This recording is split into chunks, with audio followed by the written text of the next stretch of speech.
That was Elizabeth Palmer in Moscow reporting. Let's go now to our political panel. Hari Sevugan is in Chicago. He's the former DNC National Press Secretary and currently the principal at 270 Strategies. And David Avella is in Washington. He's the chairman of the conservative organization GoPac. All right, gentlemen, welcome. Thanks for being with us. A lot to get through tonight. Thank you. So I want to just kind of get your quick takes on these topics, starting with you, David. Some pretty powerful rhetoric from Russian President Vladimir Putin. What do you make of his comments? Interesting comments, but the more important comments coming from Vladimir Putin is what he thinks of Donald Trump, because that is who our next president will be, that he's going to have to deal with on relations with the U.S. And if you think about it, Donald Trump, in many of the things he has said, is following the same path that George Bush followed and that President Obama followed, in that they tried to have good relations with Vladimir Putin and to make relations between the U.S. and Moscow strong, and both found out that he was tough to deal with. And we're going to see, is Donald Trump able to deal with Putin better than our last two presidents have been able to deal with him? Hari, what do you think? Look, I couldn't think of a worse character witness for Donald Trump than Vladimir Putin, but he continues to insist on supporting President-elect Trump, just as President-elect Trump continues to insist on supporting President Putin. It's one of the great bromances of our time. But I think the credibility of Mr. Putin on some of these issues, whether he's talking about fake news, where he's got folks in Moldova, like teenage boys, sitting around creating fake news, and he's killed journalists, and he has state news outlets, and he's talking about fake news. He just doesn't have the credibility to talk about that. Well, Hari, Putin went so far as to accuse the Obama administration, as you know, of trying to delegitimize a Trump presidency. When you hear something like that, what goes through your mind? Yeah, I think that's the furthest thing from the truth. I think the president has gone out of his way to be gracious and to ensure a smooth transition for the president-elect. And I think he's done that in the face of criticism from folks on the left. But the president believes in democracy and wants to see a smooth transition of power. So when I hear that, it flies against the face of the facts. What do you think, David?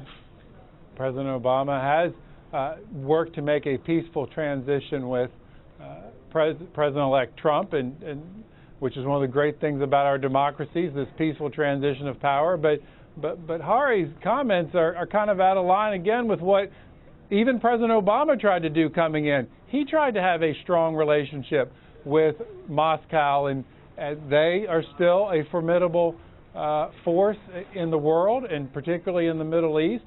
And Donald Trump is not the only incoming president who's tried to have a good relationship with Russia, and we're going to find out if he's any more successful than President Obama was able to be and that President Bush was able to be.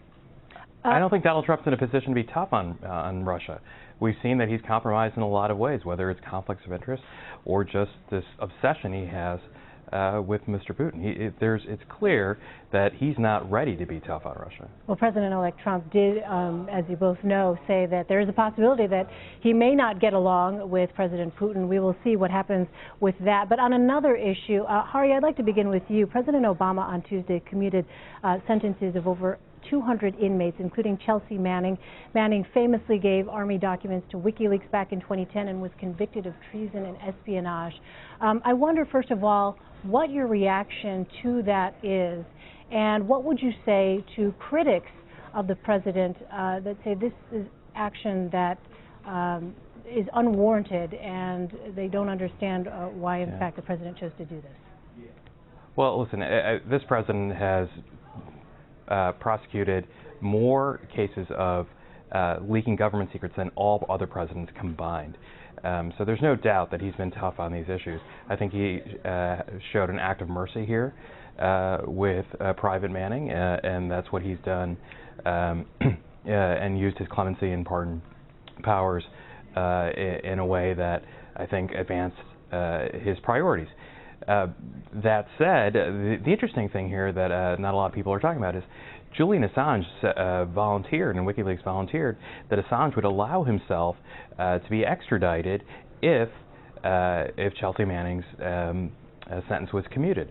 So we'll see where that goes, but I think that's a very important point that a lot of people are missing. David, what about that? Well, President Obama is not the first president leaving office to make controversial pardons. And for many people, as you noted, this is a head scratcher in that a lot of people's personal security was exposed by Manning. And why he did this, I suppose the White House has let a little bit out, but particularly given, as Hari commented, how strong President Obama has been, at least rhetorically, against hackers and against actions like this. Again, this is a head scratcher on why he took this action. Yeah, our Defense Department reporter, our national security reporter, David Martin, reports that Defense Secretary Ash Carter did not even support that move. Let me move on to this. President-elect Trump has made several comments on policy recently that deviate from the GOP orthodoxy, including his promise of insurance for everybody. David, are the president-elect and the Republican Party in sync? Yes. Just because there is a difference of how we get to common goals doesn't mean we don't ultimately get to good legislation and good laws that achieve what the president and Republicans who are now in Congress campaigned on, which is getting the economy moving, getting wages going, replacing Obamacare with a system that helps bring down costs and gives better quality of care to Americans. And while they may have different ideas, which is a good thing, not a bad thing, you know, there's not always much diversity in opinion in the Democratic caucus, but in the Republican caucus, you can have different ideas, and you bring them to the table and you negotiate them out, and you come up with good legislation, and that's what we're going to see. But let me add one other thing, particularly when it comes to Obamacare.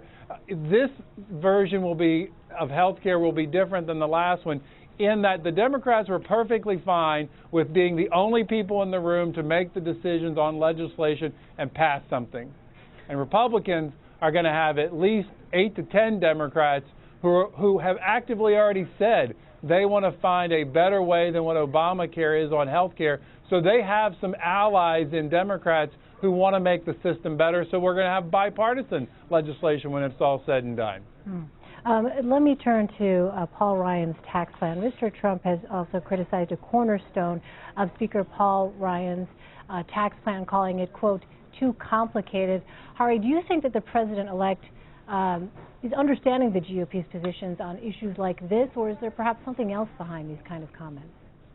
Yeah, I mean, that's the border adjustment tax that Paul Ryan introduced, and he was stymied there. He was stymied on his efforts by the president-elect to do what has been a Republican priority for a very long time, which is entitlement reform. I think what the House caucus and Speaker Ryan are finding is that the president-elect is just as unpredictable with them as he is with the rest of the world. We'll wait to see how that plays out. But certainly, I think they're not aligned. How do you see it, David? Thank goodness we are now talking about tax reform. And as we just discussed, ideas are going to come to the table, and maybe in the beginning people have different ideas, but that's what American democracy is about. And that's why there is an executive branch and a legislative branch, and both have their ideas and both work towards ultimately getting good legislation passed. But again, what are we talking about? We're talking about tax reform, when over the last 8 years we've talked about, whether it be through Obamacare or whether it be what's happened in the energy industry, we're moving away from who can we tax next to put more money in government coffers, and instead we're talking about how do we do things to put more money in Americans' pockets so that we stimulate the economy and create jobs. It's a good thing for America. David, I wonder, this is a president-elect who has a very different negotiating style, a very direct line with his Twitter following, millions of followers. How does that factor into the equation here, into the normal legislative process? Certainly, he has brought a new dynamic to communicating to the table, and that is going to be a factor that is new ground for everyone. And we don't know today how that's going to play out, but he will, as he has shown, he is willing to use it to get his ideas passed and to rally support for his ideas. Certainly, we have seen it having some impact on members of Congress, but still too early to tell what final legislation is going to look like. Hari, from your perspective as a Democratic strategist, I wonder, how do any potential disagreements among Republicans then position Democrats going forward? Well, I think Democrats are going to be looking for ways that they can advance their own agenda in the next 4 years, and short of that, ensuring that we don't take the country backwards by advancing Republican ideas that are going to have that effect. So where those divisions exist and Democrats can slow the train down, that's what they'll do. All right, Hari Sevugan. Not unlike what Republicans have done. All right, Hari Sevugan in Chicago and David Avella in Washington. Gentlemen, thanks to you both. Thank you. Thank you.